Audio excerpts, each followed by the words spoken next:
नमस्कार दोस्तों। तो जिस टॉपिक पर आज हम चर्चा करने वाले हैं वो ये है कि हाँ जी, किस तरीके से आप अपने ढाबे की शुरुआत कर सकते हैं और उसको अपने रेस्टोरेंट के तौर पे बना सकते हैं। अगर आप किसी भी तरीके का ढाबा शुरू करना चाहते हैं या कर चुके हैं, उसके लिए क्या क्या लाइसेंस होते हैं, क्या क्या प्रक्रिया होती है, किस तरीके से चलाना चाहिए, किस तरीके से लीगल लाइसेंस लेने चाहिए, किस तरीके के सारे दृष्टिकोण से उसे अच्छी तरीके से प्रॉपरली बिल्डअप करना चाहिए, ये सारे टॉपिक आज हम चर्चा करने वाले हैं। और इस सब्जेक्ट के बारे में हमारे पास है सब्जेक्ट मैटर अर्पित जी। सब अर्पित जी, आपका स्वागत है इस वीडियो में। थोड़ा सा बताएं कि हाँ जी, ढाबा बिजनेस होता क्या है और इसे कौन कौन शुरू कर सकता है।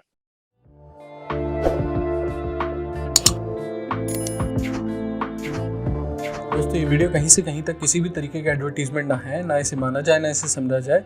सिर्फ एक ट्यूटोरियल वीडियो है नॉलेज पर्पसेस के लिए। सर देखिए, जब जब हम लोग ढाबा बिजनेस की बात करते हैं तो कोई भी आदमी या कोई भी इंसान जिसको खाना बनाना आता है या जो खाना बनाने का शौकीन है, वो अपना बिजनेस स्टार्ट कर सकता है, रेस्टोरेंट्स का, ढाबे का। और जब हम लोग स्पेसिफिकली ढाबे की बात करते हैं तो ढाबा सर दो तरीके के हो सकते हैं। एक तो सर जो हाईवेज पे हमारे जो ढाबे ढाबेज होते हैं, और एक जो हमें लोकल गलीज में जो ढाबे होते हैं, लोकल कॉलोनीज में जो ढाबा होता है। तो डिपेंड डिपेंड करता है सर, आपका बजट कितना है, आप कहाँ की, आपकी लोकेलिटी कैसी है, आप कहाँ पे स्टार्ट करना चाह रहे हैं, और क्या वैरायटी आप देना चाहते हैं अपने कस्टमर्स को, उस पे आपका ढाबा डिपेंड करता है। थोड़ा सा मुझे ये बताइए कि हाँ जी, कोई ऐसी क्वालिफिकेशन, कोई ऐसी रिक्वायरमेंट है कि सिर्फ कुछ ही लोग इसको शुरू कर सकते हैं या कोई भी लिमिट नहीं है, कोई भी इसको शुरू कर सकता है। सर देखिए, इसमें कोई भी एज लिमिट नहीं है, कोई भी इसमें क्वालिफिकेशंस नहीं है। चाहे वो 12th पास हो, चाहे वो ग्रेजुएट हो, चाहे वो एमबीए हो, चाहे वो शायद वो स्कूल भी ना गए हो, जिसको भी खाना बनाना आता है, जो जिसको बोलते हैं अच्छा खाना बना सकता है, जिनको खाना खिलाने का शौक शौक है और खाना बनाने का शौक है, वो अपना ढाबा ओपन कर सकते हैं, ढाबा खोल सकते हैं। जब हम लोग ढाबे की बात कर रहे हैं तो सर जो हाईवेज पे ढाबे होते हैं, बहुत एक ग्रैंड एक उनकी अपॉर्चुनिटी होती है कि वो हर कस्टमर्स को केटर कर सकते हैं। तो इसलिए जिसको भी खाना बनाने का शौक है, और कोई इसमें एज लिमिट नहीं है, कोई ग्रेजुएशन नहीं चाहिए, कोई एजुकेशन क्वालिफिकेशन नहीं चाहिए, आप ढाबा ओपन कर सकते हैं।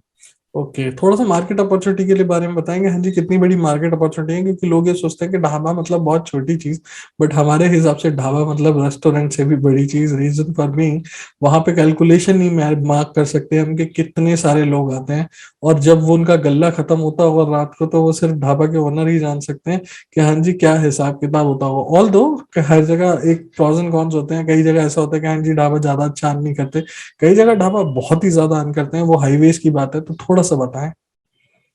सर देखिए, जैसे आप मार्केट अपॉर्चुनिटी की बात कर रहे हैं तो आप बिल्कुल सही कह रहे हैं कि पता नहीं होता कि कितने लोगों को हम केटर कर रहे हैं या क्या हमारा प्रोडक्ट है, और कैसे कि इनिशियल डेज पे ऑब्वियसली जब हम लोग नया ओपन कोई भी ढाबा कर रहे हैं हाईवेज पे, तो बहुत सारे एग्जिस्टिंग ढाबे ऑलरेडी होते हैं, और एग्जिस्टिंग ढाबे के साथ हमारा एक नया नाम जुड़ के आता है, तो हमें थोड़ी सी ब्रांडिंग अपनी करनी पड़ती है, प्रमोशंस करने पड़ते हैं। पर जब हम मार्केट अपॉर्चुनिटी की बात कर रहे हैं तो इतना बड़ा मार्केट है सर, किसी को हम जान नहीं सकते हैं। हजारों लोग डेली अप डाउन करते हैं सर हाईवेज पे, एक पॉइंट ए से पॉइंट बी। और ऑब्वियसली सर जब वो ड्राइव कर रहे हैं या वो कैसे भी जा रहे हैं, चाहे वो बस से जा रहे हैं, चाहे वो अपनी सेल्फ ड्राइविंग कार से जा रहे हैं, बाइक से जा रहे हैं, तो उनको कुछ ना कुछ खाने पीने के लिए रोकना पड़ेगा। तो इतनी बड़ी मार्केट है कि, और जब आप अगर आप क्वालिटी फूड देंगे, ऑब्वियसली सर जिसको बोलते हैं कि क्वांटिटी तो है ही, अच्छी क्वांटिटी में आपके पास कस्टमर्स आएंगे, बट जब आप क्वालिटी फूड देंगे तो that will be A cherry on the cake. तो आपको पता भी नहीं चलेगा कि धीरे धीरे धीरे धीरे आपका बिजनेस इतना ग्रो कर जाएगा। और जहां तक हम मार्केट की बात कर रहे हैं तो मार्केट इतना एक्सपैंडेड मार्केट है ये। हाईवेज पे आप जरूरी नहीं है कि आप पॉइंट ए पे रखिए, आप पॉइंट बी पे अपनी दूसरी ब्रांच ओपन कर सकते हैं। और जब हम हर एक एक छोटी छोटी चीजें अगर आप अपने ढाबे में रखेंगे, जैसे जिसको जो खाना पसंद है आप उनको केटर कीजिए, या स्पेसिफिकली अगर आप एक चीज रख रहे हैं तो वो चीज इतनी क्वालिटी बना दीजिए कि अगली अगली बार जब भी कोई वो आए तो आपके पास ढाबे पे रुके, अगर वो किसी को रेफर भी करें तो वो आपके ढाबे पे को ही रेफर करें। थोड़ा सा ये भी बताइए कि स्विगी और जोमेटो के आने के बाद अपॉर्चुनिटी कितनी बड़ी हो गई है। सर बिल्कुल सर, ऑनलाइन ऑफलाइन तो हमेशा, जिसको मैं बोलता हूँ कि एक फूड बिजनेस के लिए एक ने हैप्पी एक चीज आई है, जिसमें आप अपने बिजनेस को ऑफलाइन से उठाकर एक ऑफलाइन ऑनलाइन मोड पे लेके आ जाएंगे, इसको आपको पता भी नहीं चलेगा। That will be your passive income, अगर आप ऑनलाइन की इनकम देखेंगे तो that will be your passive income. आपको आपका खाना बन रहा है और आपका डिलीवर हो रहा है, ना आपको किसी डिलीवरी बॉय की रखने की जरूरत है, ना आपको कोई उसके मैनेज करने की जरूरत है, पेमेंट भी आपको मैनेज करने की जरूरत नहीं है, सब कुछ स्विगी और जोमेटो अपने आप देखेंगे। तो आपको बस एक अपने ब्रांड को रजिस्टर करना है स्विगी और जोमेटो की ऐप पे और आप ऑनलाइन बेच सकते हैं। तो यही जो आपका ढाबा जो अभी सिर्फ एक हाईवे पे था, जो हाईवे के आसपास छोटे छोटे शहर होते हैं, गांव होते हैं, वहां तक आपका खाना पहुंच रहा है। तो आप समझ सकते हैं सर कि लोगों के लिए कितनी बड़ी अपॉर्चुनिटी है कि वो अपने एक छोटे से ढाबे को, जिसको हम बोलते हैं बहुत ढाबा सा होगा, टेस्ट अच्छा नहीं होगा या खाना अच्छा नहीं होगा या पता नहीं हाइजीन रखते नहीं रखते, पर लेकिन वो छोटा सा ढाबा आज देखिए आपको कितने बड़ा एक बिजनेस बन सकता है आपके लिए, जिसको हम लोग कैलकुलेट भी नहीं कर सकते। बिल्कुल। थोड़ा सा मुझे इसके बारे में बताइए कि लाइसेंस और रजिस्ट्रेशन क्या जरूरत होती है, क्योंकि कई बार ढाबा और जितने भी ढाबा ओनर्स हैं, जितने भी ढाबा जो स्टार्टर्स हैं या स्टार्टअप करने वाले हैं, उनके दिमाग में एक क्वेश्चन होता है कि हाँ जी, हमें क्या क्या लाइसेंस, क्या क्या रजिस्ट्रेशन की रिक्वायरमेंट्स होती हैं। सर देखिए, जब हम लोग किसी भी बिजनेस को स्टार्ट करने की बात कर रहे हैं तो हमें सबसे पहले चीज ध्यान रखनी चाहिए कि हमें उसको लीगली रजिस्ट्रेशन कराना है। अगर किसी भी बिजनेस को हम लीगली रजिस्ट्रेशन नहीं कराएंगे तो एट अ लेटर, इनिशियली आपको आप समझ सकते हैं कि आप बिजनेस कर ले जाएंगे, या हो सकता है कि आपको इश्यू दिक्कत भी है, पर at a later point of time या at the in the long run आपको हमेशा प्रॉब्लम आएगी। आप कभी भी कोई भी बिजनेस को अपना ग्रो नहीं कर सकते हैं। कोई 5-10 हज़ार रुपए महीना आप कमा सकते हैं, उससे ऊपर तो शायद आपको बहुत मुश्किल है अगर आप लीगली रजिस्ट्रेशन नहीं कराते हैं तो। जब हम लोग ढाबा बिजनेस की बात कर रहे हैं तो सबसे पहले sir food licence is the mandatory licence, legal registration food licence की मैंडेटरी रिक्वायरमेंट है, उसके बिना आप स्टार्ट नहीं कर सकते हैं। सेकेंड चीज, शॉप एंड एस्टैब्लिशमेंट। जगह जगह हाईवेज पे अलग अलग रूल्स होते हैं जहां पे अलग अलग शॉप एंड एस्टैब्लिशमेंट लिए जाते हैं। कि shop and establishment is basic registration जहां पे आप अपनी एक शॉप को, ढाबे को, रेस्टोरेंट्स को सेटअप करते हैं, दैट इज बेसिकली उसका रजिस्ट्रेशन होता है। जीएसटी, जब भी आप लोग रेस्टोरेंट्स खोलते हैं, ढाबे खोलते हैं, आपको जीएसटी लेना जरूर चाहिए। जैसे कल को अगर कोई भी जीएसटी डिपार्टमेंट से आपको विजिट करता है तो आप इट शोज कि you have a GST number और आप बिलिंग उससे कर रहे हैं। और जब भी हम लोग बिलिंग की बात करते हैं और आपको एक बिलिंग सॉफ्टवेयर अपने पास रखिए, कोई बिलिंग की एक हमारी मशीन आती है, बहुत कस्टमाइज मशीन बन जाती है आजकल, आप वो मशीन लीजिए जिससे कि आप लोगों को बिल दे सकें और एंड साइमल्टेनियसली आप अपनी बिजनेस की अकाउंटिंग कीजिए। तो at later point of time जब आपने बिजनेस को एक अच्छी एक मुकाम तक पहुंचा देंगे, तब आपकी बैलेंस शीट्स बन रही है, पीएनएल बन रहा है, आईटीआर जा रही है, तो उसके लिए आपको अकाउंटिंग की जरूरत पड़ेगी और ऑल्सो आपको ये भी पता चलता है कि आप कितने नफा में है और कितने नुकसान में है। तो ओके। वो चीजों के लिए अकाउंटिंग बहुत ज्यादा जरूरत है। तो ये एक है, लेकिन फूड लाइसेंस आप ये मान के चलिए, फूड लाइसेंस आप जरूर लीजिए। बिना फूड लाइसेंस के तो शायद आप बिजनेस को एक दिन भी रन नहीं कर पाएंगे। अगर आपकी कोई भी क्वेरी है फूड लाइसेंस से रिलेटेड, तो आप हमें व्हाट्सएप भी कर सकते हैं नीचे दिए हुए नंबर पे। तो कुछ, चाहे वो जीएसटी की हो, चाहे वो फूड लाइसेंस की हो, चाहे वो सॉफ्टवेयर की हो, थोड़ा सा मुझे फूड लाइसेंस के ऊपर थोड़ा सा और इलाबरेट करें कि हाँ जी, किस तरीके के फूड लाइसेंस की रिक्वायरमेंट होती है, किस चीज का ध्यान रखें अगर हम फूड लाइसेंस के बारे में डील कर रहे हैं तो। सर देखिए, फूड लाइसेंस की जब हम बात कर रहे हैं तो उसमें 3 तरीके के फूड लाइसेंस होते हैं। एक होता है बेसिक रजिस्ट्रेशन, एक होता है स्टेट लाइसेंस, एक होता है हमारा central licence. But for dhabas and restaurants हम लोग अपना हमेशा स्टेट लाइसेंस अप्लाई करते हैं।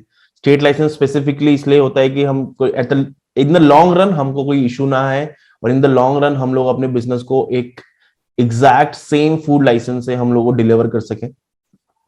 फूड लाइसेंसर इसलिए जरूरी है जैसे कि एफएसएसआई डिपार्टमेंट हमारे फूड को चेक करता है, हमारे क्वालिटी को चेक करता है कि जो भी उसमें हमने हाइजीन मेंटेन कर रखी हो, हमने फूड की क्वालिटी मेंटेन कर रखी हो, हमने जो भी हम लोग उसमें इंग्रेडिएंट्स यूज कर रहे हैं that are very specific and that is a very correct form, और हमको उसमें गंदगी नहीं है, साफ सफाई है, तो वही चीजें हम वो फूड जो डिपार्टमेंट है वो केटर करता है, वही उस चीज को टेक केयर करता है।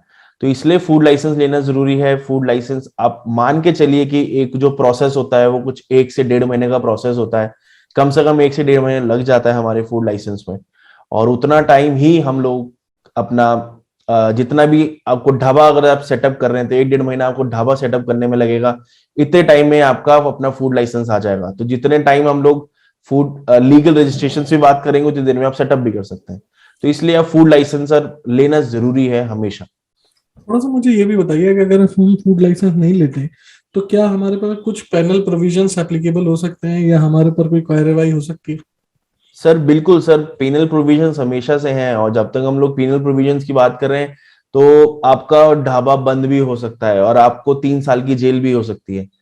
तो सिर्फ एक फूड लाइसेंस ना लेने की आपको कॉस्ट आपको 3 साल का एटमॉस्फेयर चेंज दे देगी जेल में, और आपका बिजनेस सेट बिल्कुल बंद हो जाएगा। और जब पीनल प्रोविजंस हैं तो ऑब्वियसली सर आपका नेम फेम जो भी आपने सेटअप किया होगा इतने टाइम में वो जीरो हो जाएगा। आपका आपका जो ड्रीम है कि आप एक अच्छा बिजनेस स्टार्ट करना चाह रहे हैं वो नहीं कर पाएंगे।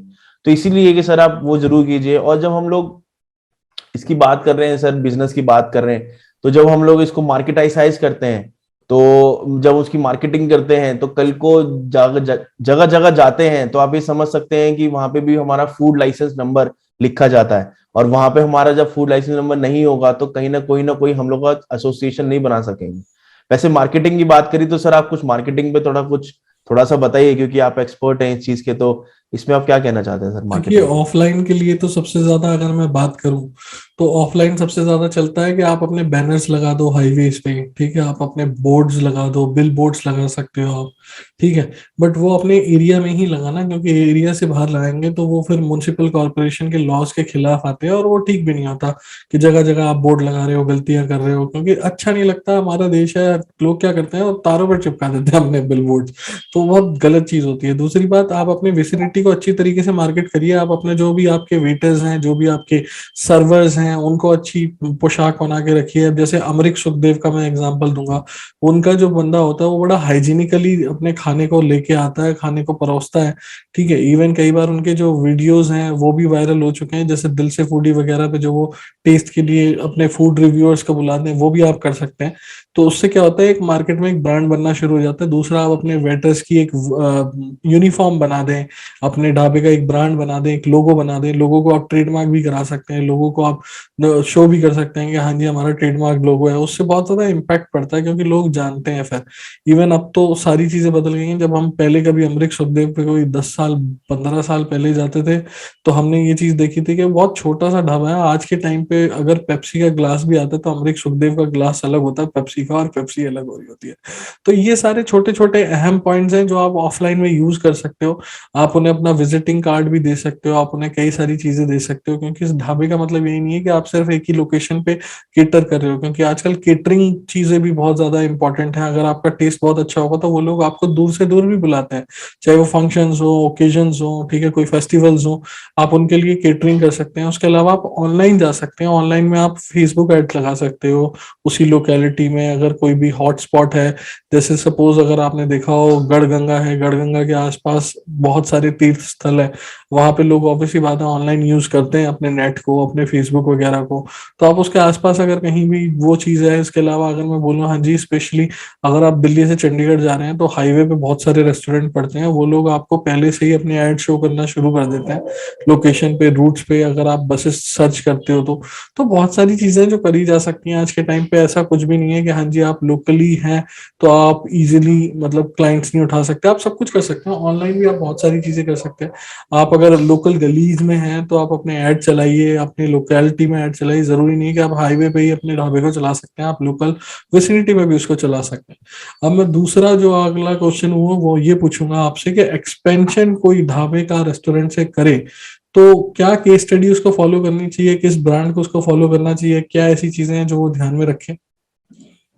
सर जैसे अभी आपने अमृत सुखदेव का नाम लिया, और आपने बिल्कुल सही बोला। आज से 10 साल पहले शायद वो बहुत छोटा सा रेस्टोरेंट होता था, जहाँ पे एक बहुत नॉर्मल सा ढाबा होता था, जहाँ पे हम बस जाते थे और एक अपना मील लेते थे। पर लेकिन अब वो एक ऐसा एक स्पॉट बन चुका है, जो पिकनिक स्पॉट जिसको बोलते हैं, कि हर वीकेंड पे कोई भी नियर बाय दिल्ली एनसीआर है तो वो जरूर वहां जाता है।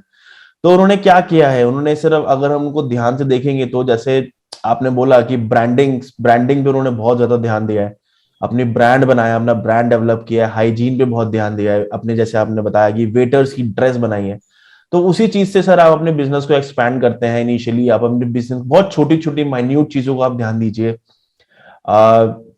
वेटर्स की ड्रेस हो गई, हाइजीन हो गई, अपने जो खाने को परोस रहे हैं वो बहुत ज्यादा सिस्टमैटिकली हो, बहुत ज्यादा इसको बोलते हैं ना डेकोरेटिव वे में आप उसको प्रेजेंट करें अपने खाने को। टेस्ट को हमेशा हम मेंटेन कीजिए। जैसे अगर हमने एक ब्रांड का नाम लेते हैं, बिट्टू टिक्की वाला, BTW जिसको बोलते हैं, इनिशियली वो एक बहुत रोड साइड एक पेडलर हुआ करते थे, रोड साइड हम एक उनकी शॉप होती थी, पर लेकिन आज वो इतना बड़ा ब्रांड बन चुका है कि उनकी फ्रेंचाइजीज है। तो इसी तरीके से सर आपको इनिशियल डेज पे छोटी छोटी चीजों का ध्यान रखना पड़ेगा, और जब आप छोटी छोटी चीजों को ध्यान देंगे तो साइमल्टेनियसली आप ये चीज ध्यान रखिए कि आप उसको अपनी ब्रांडिंग, अपने चीजों को प्रोटेक्ट करते चलिए, ट्रेडमार्क को प्रोटेक्ट करते चलिए, अपने लीगल रजिस्ट्रेशन को प्रोटेक्ट करते चलिए। और फिर पॉइंट ए से पॉइंट बी में आप जरूर एक देखिए, जैसे आपने बताया कि अपनी मार्केटिंग को ऑनलाइन ऑफलाइन कैसे आपको पब्लिसाइज करना है, तो वो चीज आपको जरूर ध्यान रखनी चाहिए। और जब हम लोग एक किसी दिल्ली टू चंडीगढ़ की बात कर रहे हैं या पुणे टू मुंबई की बात कर रहे हैं, किसी भी एक point A to point B की बात कर रहे हैं, तो उसमें आप जरूर देखिए कि लोगों का क्या प्रेफरेंस रहता है आते जाते। वहां पे आप जो एक उनकी हॉट लोकेशन होगी, वहां पे आप अपना एक ढाबा ओपन कीजिए, उसकी ब्रांडिंग कीजिए, और धीरे धीरे आप देखिएगा कि आपका 1 से लेकर 2 से लेकर 3 ढाबे आपके एक पूरे रूट पे इतने बंदे चले जाएंगे 500 किलोमीटर की एक हाईवे पे, कि आपको वही आपका दिखाई देगा और आप दिखेंगे उसमें। इवन जैसे मैं अगर हम लोग आपको एक बात कर रहे हैं। हाँ जी सर, बताइए। जैसे कि अभी मैंने रिसेंटली देखा, गरम धर्म करके एक ढाबा था जो कि सोनीपत वहीं उसी लाइन में शुरू हुआ था जिस लाइन में अमरीक सुखदेव है, वैसे ही वहां पे गुलशन ढाबा है, पहलवान का ढाबा है। वही लाइसेंस ने, वही रेस्टोरेंट ने, वही ढाबे ने अपनी एक चेन शुरू कर दी है गाजियाबाद में। तो मैं हाँ ये जी। देख रहा हूँ कि हाँ जी, अपनी लोकेशंस बदल रहे हैं लोग और अपने आप को किस तरीके से एक्सपैंड कर रहे हैं। जो आपका पॉइंट था उसी में मैंने ऐड ऑन किया। अब आप बताइए जो पॉइंट आप बोलने वाले थे, मैंने आपको इंटरप्ट कर सर दिया बस था। यही चीज कह रहे थे कि जितने भी अगर हम लोग ब्रांडिंग करते हैं, जैसे आपने गरम धर्म का भी नाम लिया, ऐसे अभी हम इसमें एक हवेली भी है। हवेली एक बहुत बड़ा एक ब्रांड बन चुका है, जगह जगह सर उनके अपने ढाबे हैं सर। एक अब तो पहले, अब तो सर हम उनको ढाबे बोल ही नहीं सकते, अब तो वो एक बहुत, जिसको बोलते हैं ना, मल्टी नेशनल ढाबे बन चुके हैं, और उनके इतने अलग अलग फ्रेंचाइजीज ओपन हो चुकी हैं। तो ये चीज देख सकते हैं कि इनके मार्केट अपॉर्चुनिटी बहुत है। हमारे इंडिया में नहीं, पूरे वर्ल्ड में खाने के शौकीन बहुत लोग हैं। अच्छा खाना खिलाइए, अच्छी तरीके से खिलाइए, तो लोग आपके पास जरूर आएंगे। एक नहीं, दो बनी, बार बार आएंगे। ये चीज हमने खुद फील करी है। और मार्केट अपॉर्चुनिटी है, आप मार्केट बहुत ज्यादा एक्सपैंडेड है, मार्केट बहुत बड़ा है। अगर हम इसको एक्सप्लोर करना चाहेंगे तो आप ये समझ सकते हैं कि आपका वो जो 1 स्टार ढाबा है, वहां से आप सीधा सीधा 7 स्टार ढाबे तक पहुंच सकते हैं, अगर आपकी एक बिजनेस स्किल्स और आपकी बिजनेस की पॉजिटिविटी और एटीट्यूड रहेगा तो। बिल्कुल बिल्कुल सही बात है। इनफैक्ट मैं ये चीज ऑन ऐड ऑन करना चाहता हूँ कि आप अपने लाइसेंस, अपनी लीगैलिटीज में कहीं भी कोई कमी मत छोड़िएगा। दूसरी चीज, अपने लाइसेंस इंटैक्ट कर रखिए, अपना प्रोसेस सिस्टम बहुत अच्छा बनाइए, अपनी मार्केटिंग को बहुत ज्यादा ध्यान रखिए। मैंने कई जगह ऐसा देखा है, लोगों के पास रिसोर्सेज है, लोगों के पास जगह है, बट वो फिर भी नहीं करना चाहते क्योंकि एक विल, एक एटीट्यूड की कमी है। जो आपने बोला, अगर आपके मन में बिजनेस करने की एक आकांक्षा है, एक शुरुआत करना चाहते हैं आप, तो आपको मेहनत तो करनी ही पड़ेगी, बिना उसके तो कुछ भी आउटपुट निकलेगा नहीं। तो यही चीज मैं आपसे बोलूंगा, अगर आपका छोटा ढाबा है उसको बड़ा करने की कोशिश करिए, अपनी सारी चीजों को यूज करिए, अपनी रिसोर्सेज जो भी अवेलेबल है उसको यूज करिए, अपना दिमाग लगाइए। बाकी ढाबों को जाके देखिए जिनका नाम हमने लिया, वो किस तरीके से शुरुआत करी है उन्होंने, और उसी तरीके से आप सारी चीजें एक्सपेंड कर सकते हैं।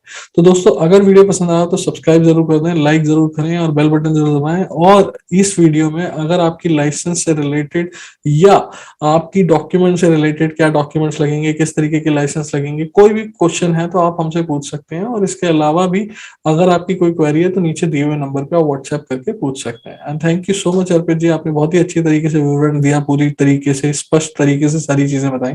Thank you. Thank you.